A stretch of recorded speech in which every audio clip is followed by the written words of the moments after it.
पन्हाळा तालुक्यातील बाजारभोगाव येथील पारंपरिक शाहू चप्पल निर्मितीचे ज्येष्ठ कारागीर केरबा मारुती कांबळे यांना महाराष्ट्र शासनाच्या सूक्ष्म लघु व मध्यम उद्योग MSME विभागाचा राज्य उत्कृष्ट हस्तकारागीर पुरस्कार नुकताच देण्यात आला आहे। नवी मुंबई येथील सिडको प्रदर्शन केंद्रात आयोजित राज्यस्तरीय समारंभात उद्योगमंत्री उदय सामंत यांच्या हस्ते त्यांना सन्मानचिन्ह, प्रशस्तीपत्र आणि 1 लाख रुपयांचा धनादेश प्रदान करण्यात आला आहे। कांबळे यांनी 200 तरुण कारागिरांना मोफत प्रशिक्षण दिलं असून शाहू चप्पल बनवण्यात त्यांची खासियत आहे। कोल्हापुरी चपला बनवण्यात असलेले त्यांचे योगदानाबद्दल हा पुरस्कार त्यांना देण्यात आला आहे। वयाच्या 72व्या वर्षी त्यांना हा पुरस्कार मिळाला असून त्यांच्याशी केलेली ही खास बातचीत। नमस्कार। नमस्कार।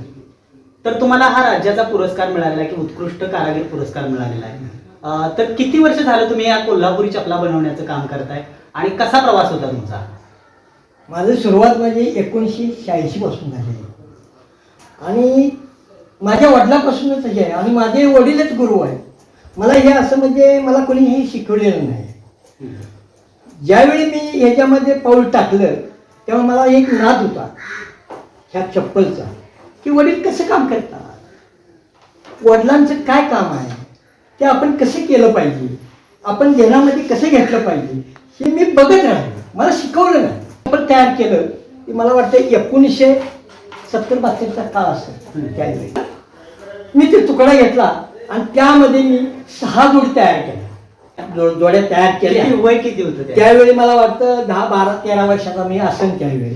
13 वर्षाचं वय माझं होतं आणि माझी ताकद त्या टायमात कमी पडायची छाटणीची, अशा हाताने छाटणी। मग वडिलांनी ती छाटणी म्हणजे मी करून देतो, मी करतो तुला, तू हे कर। मग ते तिने ते सगळं तयार करून मला दिलं। मग छाटणी करून तिने दिली। बाकीचं सर्व काय असेल मटेरियल ते माझं मी केलं। मग रेग मारणे, ठसा मारणे, हे सर्व काम मला येत होतं आणि बाकीचं ह्या वयात मला मुलगा जर एवढं काम करतोय मला एक मोठा आधार आहे असा झाला। त्यावेळी मी 8वीला होतो।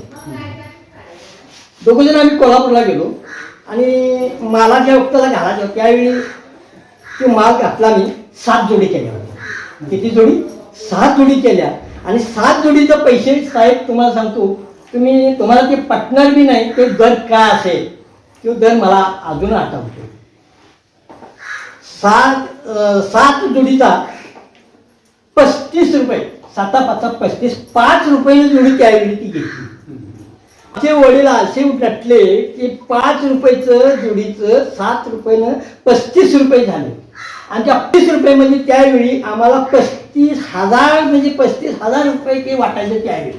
एवढं 35 रुपये आम्हाला मोलाच वाटायचे आणि मग त्यावेळेपासून ही माझी सुरुवात झाली। वडील म्हटले आता काय नाही, आता आपण हे चप्पलचा धंद्याचा व्यवसाय करूया। त्यापासून आम्ही हा व्यवसाय चालू केला आणि त्यापासून मला हे ज्ञान मिळत चाललं आणि मी स्वतःहून वडिलांच्या हाताखाली काम करायला। आता जे कोल्हापुरी चप्पल बनवताय त्याच्यामध्ये आम्ही ऐकलंय की तुम्ही शाहू कोल्हापुरी चप्पल बनवण्याचा म्हणजे एक स्वतःचा ब्रँड तयार केलेला आहे, त्याला GI नामांकन मिळालेलं आहे। तर त्याबद्दल काय सांगाल की कशा पद्धती, काय खासियत आहे त्या शाहूच्या? त्या शाहूच्या काशीमध्ये ह्या पाठीमाग ही शाहूची चप्पल आता आली 90च्या आसपास आली। त्यावेळी हे शाहू म्हणजे कुणाला माहित नव्हतं। हे शाहू म्हणजे काय, शाहू चप्पल म्हणजे काय हे माहित नाही। हे शाहूचं पेटंट आहे, हे वेगळा पेटंट आहे, हे गड्याने वापरायचा पेटंट आहे। ही कुठल्याही कारागिराला अजून माहित नाही सर, माहित नाही। ही शाहू आत्ता नाव झालं, पण मी ज्यावेळी शाहू केली त्यावेळा कोणीही शाहू चप्पल करत नव्हतं, हे मीच करत होतो। 1 जोडी, 2 जोडी, 3 जोडीच करत होतो। कुणाला माहित नव्हतं, की बाजारभावाला माहित नव्हतं, कळ साईडला कुणालाही माहित नव्हतं। हे माझं पॅटर्न, हे लोकांनी केलेलं पॅटर्न आहे। कारण हे पॅटर्न स्त्री म्हणून वापरत होतं, म्हणजे लेडीज म्हणजे बायकाला वापरत होतं। त्याला चिपली असं नाव होतं, चिपली। मी स्वतःची चिपली तयार केली, त्याचं रूपांतर शाहूमध्ये झालेलं आहे। हा एवढाच फरक म्हणजे पुरुषांच्यासाठी तयार झाला नाही तर हे पॅटर्न महिलासाठी आहे। हे कुणालाही अजून माहीत नाही, पण हे महिलाच पहिलं देशी चिपली आणि कोकणी चिपली। देशी चिपली ती वेगळी आहे, ती वेगळी आहे आणि कोकणी चिपली म्हणजे आता हे घेतो आपण की आता या माझ्याजवळ आता हे साहित्य आहे की कोकणी चिपलीला म्हणजे महिलासाठी आपण हे वापरतो। आता की ह्यासाठी हे सगळ्या जगभरात शाहू म्हणून चप्पल प्रसिद्ध झाली। काय खासियत शाहू म्हणजे पुरुषांचं जे कोल्हापुरी पुरुषाचं चप्पल म्हणजे काय, त्याला आकर्षक एक लुक दिलेला आहे. हम्म. बायकांच्या ह्याच्यामध्ये रिंगी नसायची, रंगी नसायची. बायकांच्या शेपला वेगळा शेप असायचा आणि पुरुषांच्या ह्याच्याला लेडीजला फुल फुल याला बगलची आली त्याच्यामध्ये. म्हणजे असं फुल फिटिंगच बसते त्याच्यामध्ये. बायकामध्ये तेवढं नाही, त्याला बगल असतेच पण त्याला पचिंग वगैरे बायकासाठी असतं वेगळं. त्याला रिंगी येतात, त्याला बिगर रिंगी येत होती. लेडीजला बिगर रिंगी आणि जेंट्सला रिंगी येतात. त्याच्यामुळं हे फेमस झालं, हे चप्पल फेमस झालं. त्याच्यामध्ये रेगा आल्या, त्याच्यामध्ये रिंगी आली, अनेक गोष्टी गोंड्या आले. चिपलीमध्ये गोंड्या आलं नाही, हे दिसायला आकर्षक दिसायला आकर्षक आणि सुंदर. दुसरा काय फायदा आहे म्हणजे शरीरासाठी काय फायदा? शरीरामध्ये हे चप्पल घातले तर माणसाला आपल्या शरीराला उष्णता जी असते अंगामध्ये ती हे चप्पल, कोल्हापुरी चप्पल जे आहे ती ओढून घेतं. डोळ्याला त्रास असेल तर तो कमी होतो. असे सगळे माहिती आहे त्याच्यामध्ये. पाय थंडवाला गारवा लागतो. हे याचा फायदा आहे चांगल्यामध्ये. आणि शामध्ये किती प्रकारचे चप्पल तुम्ही बनवताय आता? किती प्रकारे जे माझ्याकडे जी डिझाईन आहे ते मी करू शकतो. आता जर मला नवीन, आता मी काल परवा मी वाचत्या घुंगराचं चप्पल तयार केलं. आता ती मॅडमनं अधिकाऱ्यानं मागितलेलं आहे माझ्याकडे स्वतः. म्हणजे मॅडमनं की तुमच्या पायात जे चप्पल आहे वाचत्याला ते मला तुम्ही करून दिलं पाहिजे. आणि मी त्यांच्यासाठी मी आता तयार करायला घेणार आहे. आणि मी ते केलंय आणि त्यांच्यासाठी मी साहित्य सुद्धा गोळा केलं. एक घुंगराचं चप्पल, आवाज देणारं चप्पल असं मी तयार केलं आणि मी स्वतः घातलेलं आहे. मी ते स्वतः घातलेलं आहे. पाठव. तुम्ही नावमेद झाला नाही, नाही. प्रयत्न करत राहिला. मिळालं. तिने प्रयत्न केला. लोकांनी अधिकाऱ्यांनी, त्या अनेक अधिकाऱ्याचं नाव सांगतो, गजरे साहेब, त्याने सुद्धा प्रयत्न केला. त्याच्या वेळी मी सुद्धा माझ्या पुरस्कारासाठी जोडी गेली, तेही वेळी काही झालं नाही. 2017 सुद्धा माझा पुरस्कार जोडी गेली, पण तिथे काहीतरी गडबड झाली. ती वस्तू अजून काय आलेली नाही, परत आलेली बी नाही. आणि मी विचारलं बी नाही माझी का परत आली म्हणून. परत येते ती, परत आली नाही. मी प्रयत्न करत राहिलो. पण असे मला होती की एक ना वेळा मला ही संधी मिळणार, पण मी मागाटलो नाही. मी हे करतच राहिले. आता वय किती वय आता? आता माझं 72व्या वर्षी तुम्हाला यश मिळालं. 72व्या वर्षी मला हे लघु उद्योग महामंडळाने कसरत करून मला, त्यांनी जो मला हा पुरस्कार दिला त्यांना, त्या कमिटीला, तिथल्या त्या ऑफिसना माझा सलाम आहे. मध्यंतरीच्या काळामध्ये एक तुम्ही मोठं चप्पल कुठल्या तरी प्रदर्शनात हो, ठेवलं, हो. तर काय सांगाल त्याबद्दल? ती आठवण काय सांगा? ती म्हणजे मी मुद्दाम मुद्दाम केलं होतं. ते मला वाटते 2.5 ते 3 फुटाचं चप्पल होतं. ते मी स्वतः केलं ते. आणि ते चमड्याचं होतं. त्याच्यामध्ये लाकडी, काही लोक तर लाकडी करून ते करतात, सपोर्ट देतात लाकडी देऊन. पण ते मी लाकडी देऊन केलं नाही. मी चमड्याचं खालवत चमडं करून मी एकटा, याला मधीच तर कोणीही नव्हतं, 3 फुटाचं ते चप्पल तुम्ही बघितलं असेल त्यावेळी, तुम्ही होता ते तुम्ही बघितलं. आणि ते मी केलं. असं पातळ पाडायचं, ते चप्पल उराव घ्यायचं, असं आधी मारायची, असं सळ वडायचा आणि परत ते शिवा, असं म्हणजे ते मला त्रास व्हायचा की ते चप्पल करता येईल. मग तर ते मी चप्पल तयार केलं. आणि ते मला वाटतं मी त्यावेळी 15,000 रुपयाला मी ते एका व्यापाऱ्याला शोसाठी कोल्हापूर शोसाठी. तर आता जो तुम्हाला पुरस्कार मिळालेला आहे, तर त्या चपलाची नेमकी काय खासियत होती? त्या चपलाचं म्हणजे माझं ते मी कौतुक असं केलं की ते याच्यापेक्षा सुंदर होतं, ते चांगलं काम होतं की बाबा ही माझ्या 2-3 जोड्या होत्या त्यामध्ये, त्यातनं ती पारख करून की बाबा त्याची एक बांधणी, त्याची मजबूत बांधणी, त्याची शिलाई, त्याचं कटिंग, त्याचं फिटिंग पाहिजे महत्वाचं. जर तुमचं फिटिंग जर बरोबर नसेल तर तुमचा पाय त्या चप्पलमध्ये फिरत राहणार. माझा अनुभव सांगतो, फिरत राहणार. अंगठा देखील, अंगठा तिथल्या तिथं त्या माणसाचा बसला पाहिजे. नाही तर तो पाय असा इकडं तिकडं तो अंगठा होऊ शकतो.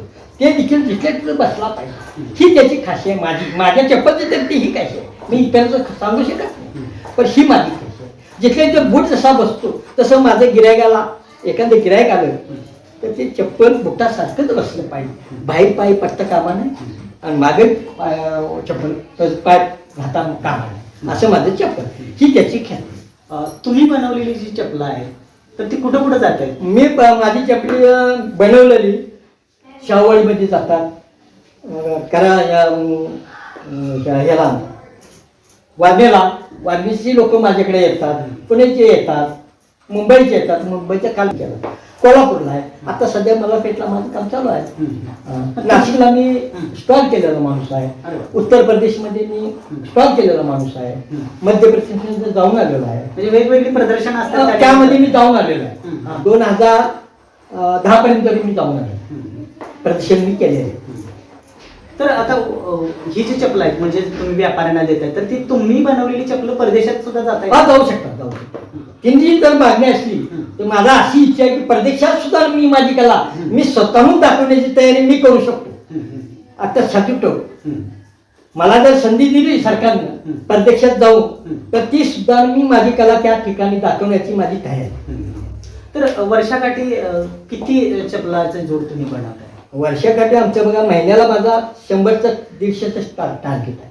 150 जोडी तरी मी करत होतो, 100 ते 150 जोडी एवढं करतो. आमचं महिन्याला होऊ शकतं, म्हणजे आमच्या कुटुंबामध्ये बाहेरच्या ह्याच्यामध्ये कोणीही नसतं. कुटुंबातलं कोण कोण तुम्हाला सहकार्य करतं? माझे फॅमिली, माझ्या सुद्धा आहेत, नातवंड आहेत. आता मी नातवंडासनी सुद्धा ह्याच्यामध्ये मी इन्व्हॉल्व केलेला आहे.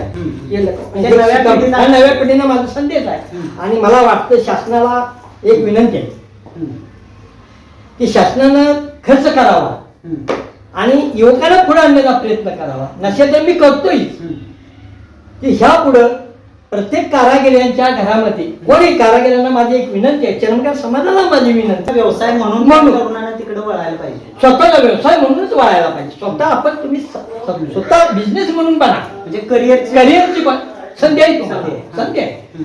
आणि दुसरी गोष्ट म्हणजे ह्या सरकारनं जर हे ह्यात लक्ष नाही घातलं तर कोट्यावधी रुपये सरकारनं खर्च करून सुद्धा आमच्यासारखा कारागिरी शोधून सापडणार नाही. हे माझं चॅलेंज आहे. म्हणजे नव्या पिढीला प्रशिक्षण देऊन नवीन कारागीर घडवायला पाहिजे, घडवायला पाहिजे. आणि त्या पिढीनं हे घेतलं पाहिजे, त्या अनुभव घेतला पाहिजे असं माझं मत आहे. तर काय अजून सुद्धा आता तुम्ही ही एक बाजू सांगितली की बाबा नवीन कारागीर घडायला पाहिजे, शासनाकडनं काय अपेक्षा आहे की नवीन कारागीर? शासन देतेच ना, शासन देते, पण त्याचा उपयोग आपण करून घेतला पाहिजे. शासन देते ना. शासन मुंबईमध्ये नुकताच कार्यक्रम झाला आणि त्या कार्यक्रमामध्ये तुम्हाला हा पुरस्कार उद्योग मंत्री उदय सामंतजी यांच्या हस्ते प्रदान करण्यात आला. तर त्या ठिकाणी काय भावना आहेत? त्या ठिकाणी माझा म्हणजे माझ्या आयुष्यातला मोठा तो क्षण आहे. आणि त्या ठिकाणी जो पहिल्यांदाच माझा पुरस्कार जाहीर होतो त्यांच्या हस्ते मला खूप आनंद झाला. ते शिवकांताला माझ्या डोळ्यातून अश्रू म्हणजे हुंदका आवडणार एवढा मला आनंद झाला, एवढा आनंद मोठा झाला. त्यांच्या हस्ते मला सत्कार मिळतो, त्यांना सुद्धा माझा पन्हाळा तालुक्यामध्ये पहिला पुरस्कार तुम्हाला या विभागाचा मिळाला पहिल्यांदा. तर काय म्हणजे गावकरी असतील किंवा नातेवाईक असतील तर त्यांच्याकडनं काय शाबासकी किंवा शाबासकी आता या दोन तरी माझे सत्कार झालेले आहेत. बाबासाहेब पांडुरंग कांबळे यांनी एक माझा सत्कार केलेला आहे, तिथं निलेशने माझा सत्कार केलेला आहे. अजून काय अजून लोकांना कळायचं आहे, जसं कळेल तसं होईल, गावाला आनंद आहे तुला. तर या व्यवसायाबद्दल म्हणजे कुटुंब तुमच्या बरोबरीने राहिलं त्यामुळे हे यश मिळालं. हा माझ्या कुटुंबामुळेच हे यश. कुणाकुणाचा वाटा आहे हा पुरस्कार मिळाला? यामध्ये सगळ्या लोकांचाच, माझ्या फॅमिलीचा आहे, सुनांचा आहे, नातवांचा आहे, मुलग्यांचा आहे, सगळ्यांचा आहे. तर हा पुरस्कार मिळवण्यासाठी कुणाचं सहकार्य लाभलं? हा ह्याच पुरस्काराचं सहकार्य करायचं म्हटलं तर पल्लवी मॅडम आहे, आमच्या हस्तकली कारागिरीच्या पल्लवी मॅडम, महेश साहेब आणि छोटासा एक माणूस आहे त्याच्या क्लार्क, ते शक्ती आहे. त्यांनी मला जास्त करून मला सहकार्य केलं, त्यांचंही जास्त करून मला प्रेरणा त्याने शरीर त्यांचं जातं, त्यानं जातं त्यांच्या सगळ्या. आणि पल्लवी मॅडम हस्तकला कारागिरीकडून ही प्रेरणा मला मिळाली.